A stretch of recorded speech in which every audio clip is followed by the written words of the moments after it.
ایک چھوٹے سے گاؤں میں دو پکے دوست علی اور حسن رہتے تھے۔ دونوں کا ہر وقت ایک دوسرے کے ساتھ کھیلنا اور موج مستی کرنا بہت پسند تھا۔ ایک دن علی نے حسن سے کہا، حسن، کیوں نہ آج ہم جنگل کی سیر پر چلیں؟ وہاں پر بہت سے پھول، درخت اور جانور ہوں گے۔ حسن خوش ہو کر بولا، واہ، یہ تو بہت زبردست خیال ہے۔ چلو، جلدی سے چلتے ہیں۔ دونوں نے اپنے بیگ میں کچھ کھانے پینے کی چیزیں رکھیں اور جنگل کی طرف چل پڑے۔ جنگل بہت ہی خوبصورت تھا۔ درختوں کے اوپر پرندے چہچہا رہے تھے اور رنگ برنگے پھولوں کی خوشبو پورے ماحول کو مہکا رہی تھی۔ دونوں دوست ایک بڑے سے درخت کے نیچے بیٹھ کر اپنے کھانے کی چیزیں نکالنے لگے۔ اچانک ایک ننھا سا خرگوش ان کے پاس آ گیا۔ علی نے کہا، حسن، دیکھو، یہ کتنا پیارا خرگوش ہے۔ حسن نے خرگوش کو کچھ گاجر پیش کی، جو اسے فوراً کھانے لگا۔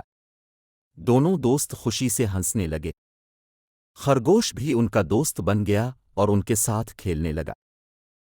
پھر علی کو خیال آیا کہ کیوں نہ جنگل کے مزید اندر جائیں۔ دونوں دوست آگے بڑھنے لگے، مگر راستے میں انہیں ایک بڑا سا درخت ملا جس پر شہد کی مکھیوں کا چھتا تھا۔ حسن نے درخت کے قریب جا کر شہد دیکھنے کی کوشش کی، لیکن مکھیوں نے شور مچانا شروع کر دیا۔ علی نے فوراً حسن کا ہاتھ پکڑا اور کہا، چلو حسن، جلدی سے یہاں سے چلتے ہیں، مکھیوں کو تنگ نہیں کرنا چاہیے۔ دونوں بھاگ کر ایک محفوظ جگہ پر پہنچے اور ہنسنے لگے۔ حسن نے کہا، ہمیں مکھیوں کے گھر میں دخل نہیں دینا چاہیے تھا، یہ ان کی جگہ ہے۔ اس دن علی اور حسن نے سیکھا کہ جنگل میں ہر چیز کا اپنا مقام ہوتا ہے اور ہمیں قدرت کی ہر مخلوق کا احترام کرنا چاہیے۔ دونوں دوست گھر واپس آئے اور اپنی مہم کی کہانی سب کو سنائی۔ اب وہ جنگل کی سیر کے بارے میں اور زیادہ جاننے کے لیے بے تاب رہتے تھے۔